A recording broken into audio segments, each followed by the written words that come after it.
So we're at Land's End. Feels like we're walking home now. On to South Cornwall. Put your words into the fire.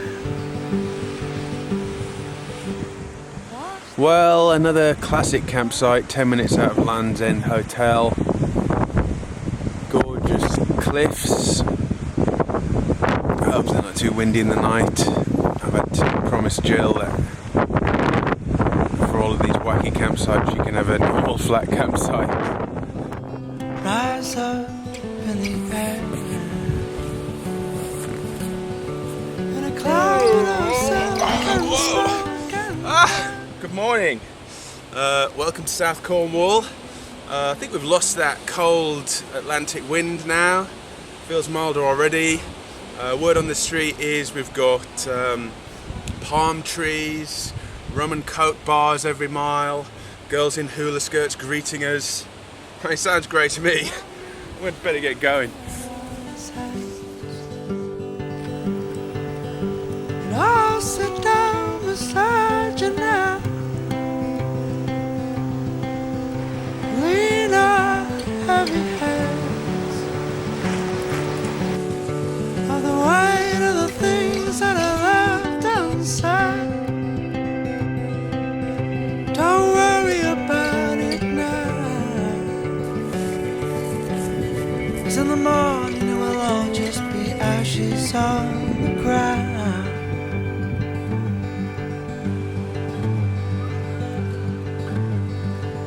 So here we see a common daylight species, Latin named Deer viatori petuit, or in English, the day tripper. Not sure whether it's coincidence, but it definitely feels milder. Now we've rounded Land's End. I think you can probably tell from the amount of sweat in my hair. It's hot work with no wind. If this is a very sunny day, it'd be absolutely killing me, killing Barney.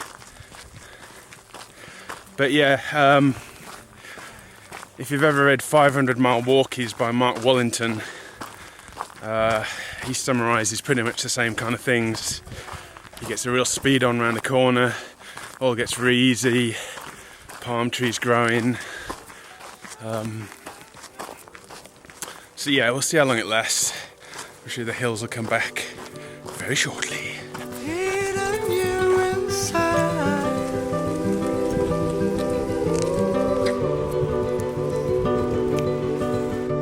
Taking all of your time.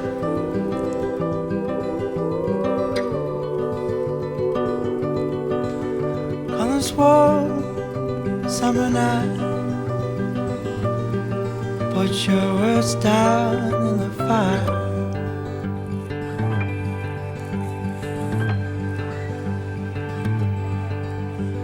We were down at Sandy Beach. It's clotted cream on top of Cornish vanilla ice cream, good idea. Ooh, it works. It really does work. Jill's coming up some steep steps, man steps as she calls them. Hates them, in fact. Come up to my knees. I'm not being funny. You don't need steps so big.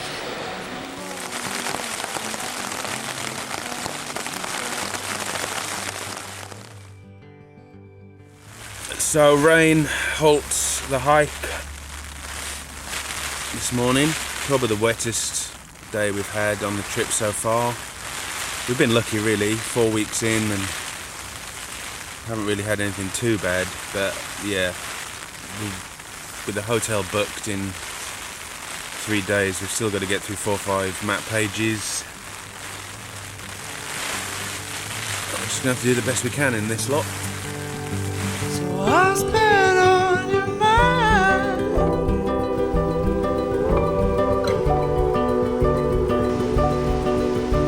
Eating you inside.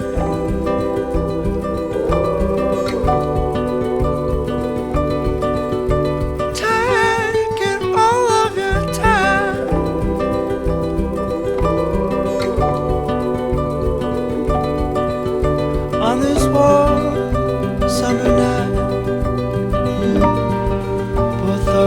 us down in the fire. Bunny, are you ready to go? Come on, Chiglet, wakey wakey.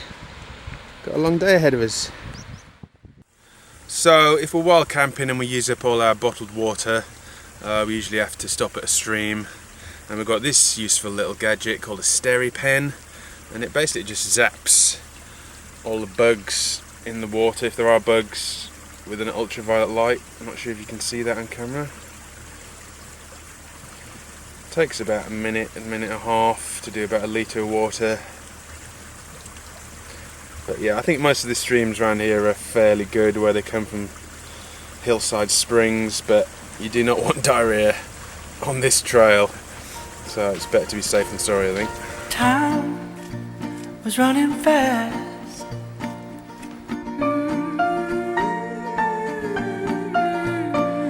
While we were walking so slow.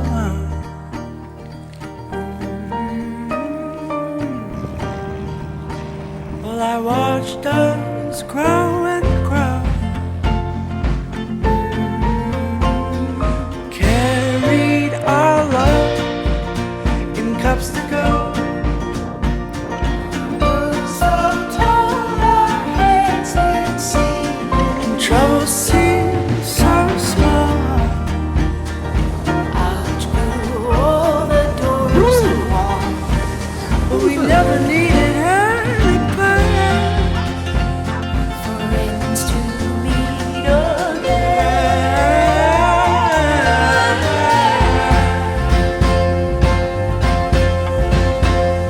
Started as lovers, don't know where it's gonna end. I mean, it looks all very idyllic, but try walking on this stuff. Worse than sand. My combined weight's well over 100 kilos. It's like walking through, I don't know, sticky syrup treacle. It's killing me, actually.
You had a new haircut.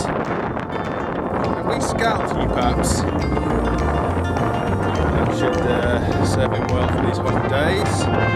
Always a bit lively after a shortcut. Come on then, let's go.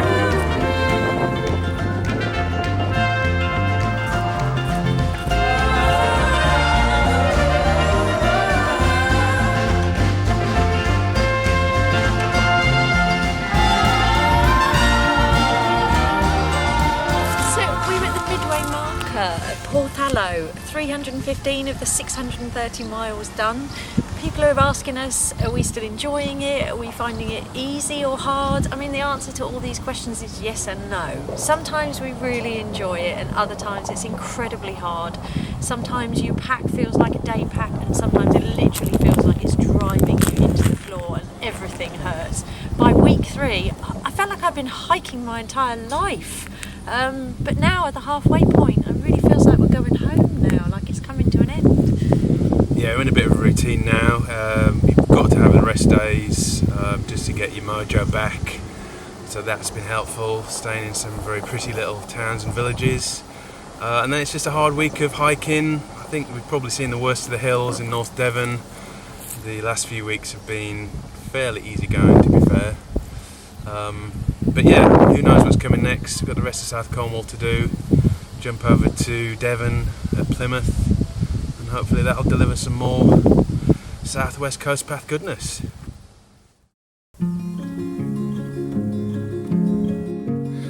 I know we've had a pop at some of the overgrown sections, but generally speaking, the trails are very well maintained. There was a house halfway around the world. Look at these lovely girl steps. I don't even need my pole. There was a hallway 1,000 birds long, but the biggest one of all was in a cage too small.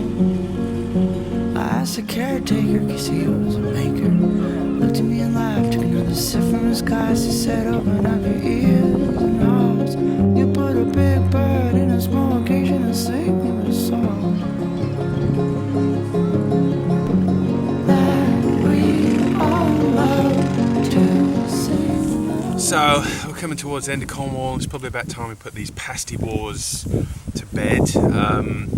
Stumbled into a little coffee shop on Ilfracombe High Street. Very nice pasty in there, I have to admit. And we've had a few Cornish ones along the way here.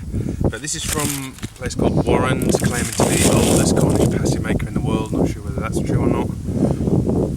Ordered a small, no, this is large. Looks like your typical Cornish pasty maker up there.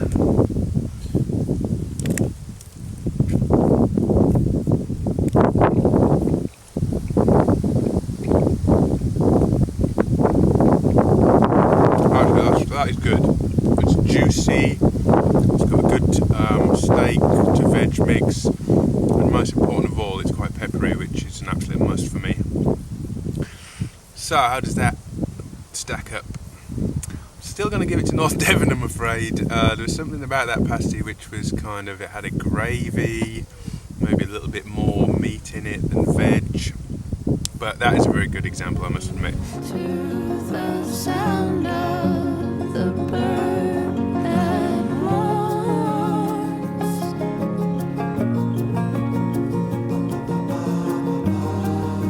Well, it's quintessential Southwest Coast path around this section. Path's very easy. Everybody's out enjoying themselves on the water. And we're heading for the pub, as usual.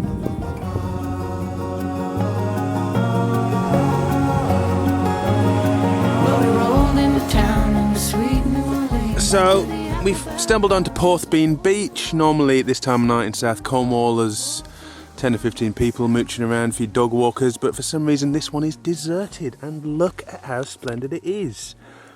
Just happens to coincide with our boredom of dry food meals, pasta, super noodles and smash.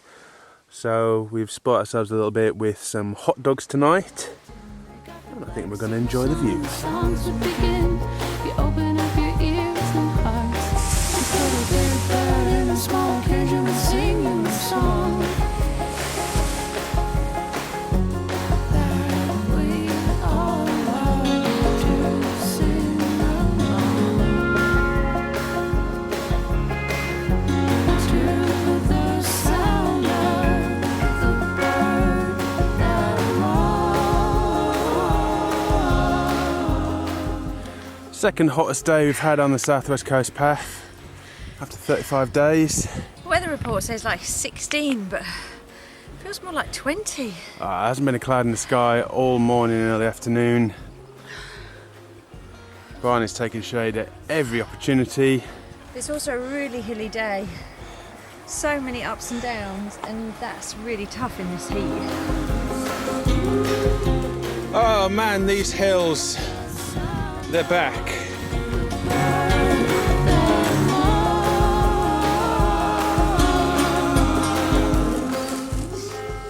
Trying to get an early start this morning.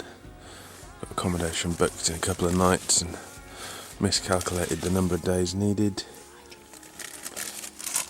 Jill was hoping for a nice night's sleep last night, but... Especially after the heavy day yesterday. I was so tired, so tired. It was unbelievable. And my mattress burst. So I basically slept on the grass last night.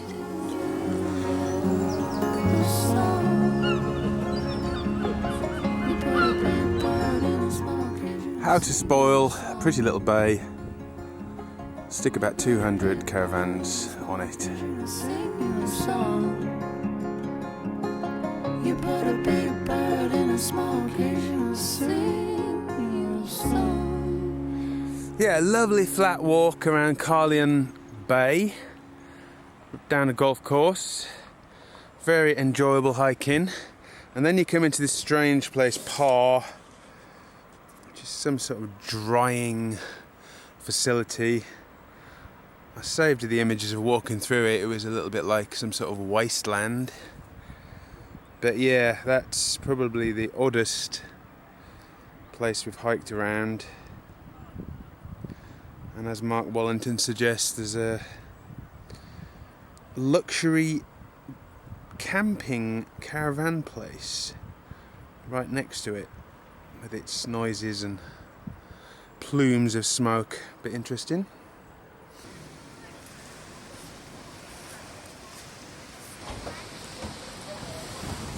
Different kind of rain down on the coast. I keep telling Jill that this is nothing but sea mist.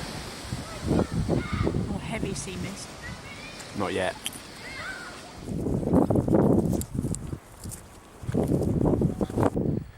Classic southwest coast path terrain in view here. Lovely smooth fields on the left. Little bit of a mess on the right. Often it can go down into that lot, up and down, up and down. I think on this occasion it's going to be kind. Looks like it might follow the fence line. Anyway, we've got a ferry to catch, got to crack on.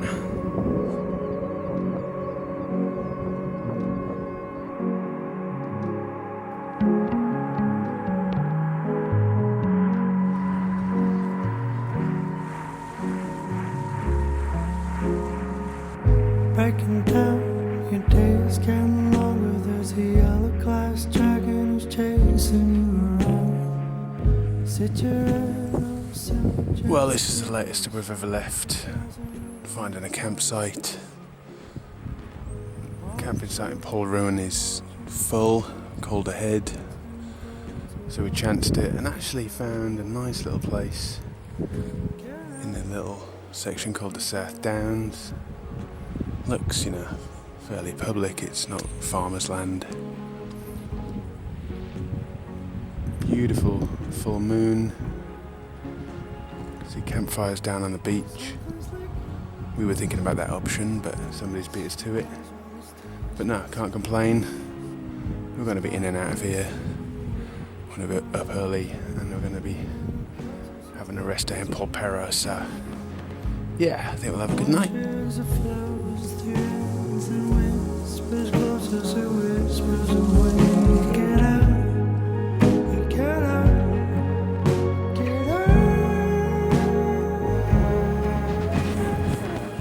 So given that there are hundreds, probably thousands of hills to climb up on the southwest coast path, you've got to find some way of dealing with them. Can't let them beat you, otherwise your morale will just be completely destroyed. So no disrespect to Mother Nature over there, but our motto is to kick that in the ass, and that's exactly what we're going to do.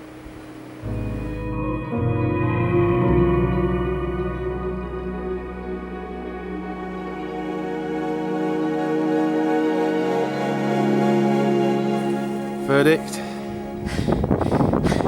I just kicked that in the ass. That was easy peasy spaniel squeezy. Case in point, just come around the corner and there's another one.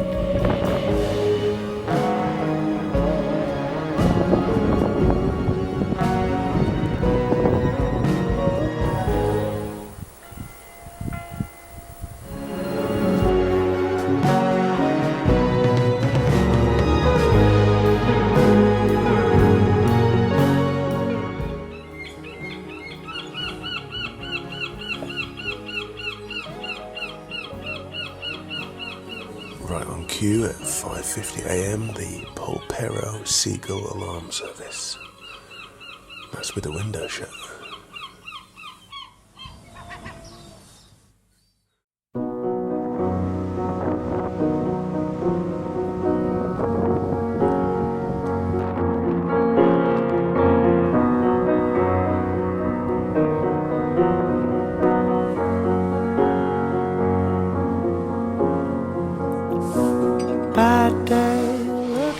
So, with not much time left in Cornwall, we're having to sample the Cornish version of the cream tea, and we've been lucky enough to stumble into the award-winning Miss Martha's tea room. Will it compare, will it hold a candle to the rather marvellous Johns of Bristol? So, jam first this time.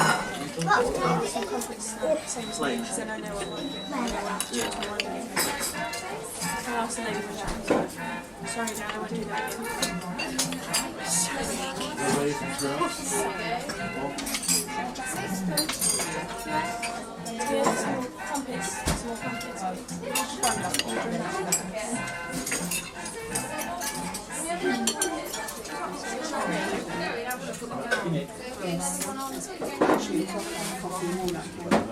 Very tasty. Unfortunately, John's was such a long time ago, I can't remember.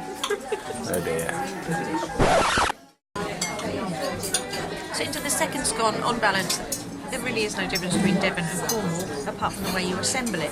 But again, we're going to have to give it to Devon, because when you've got runny jam on first and you try to sloop on some really, really thick cream, it's actually quite difficult. Like the pasty, I'm afraid Devon gets the cream tea. Just eat up all the grain and it will fade away. Don't let yourself fall down.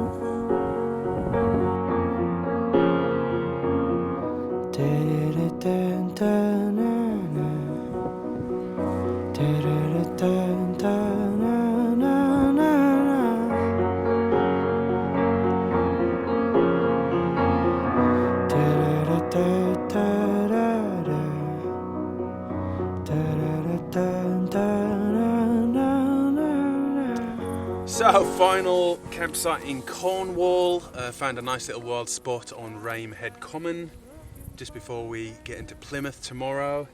Got good views, not a bad sunset. We've got the fort on the hill, got the ferries coming in, so yeah, pleased with this. But yeah, South Cornwall, it's been really great. Disregard that comment I made at the beginning of the video about it being much milder and more tropical on this south side. It's still got the cold wind. We're very glad of that during the day when we're hiking, otherwise it'd be torture. But in an evening it's pretty chilly, so I would definitely advise you wrap up accordingly. But yeah, what do you think, pups? Are we ready for South Devon? Yeah? This is bad day, looking for the great escape. On a bad day, looking for the great escape. Great escape.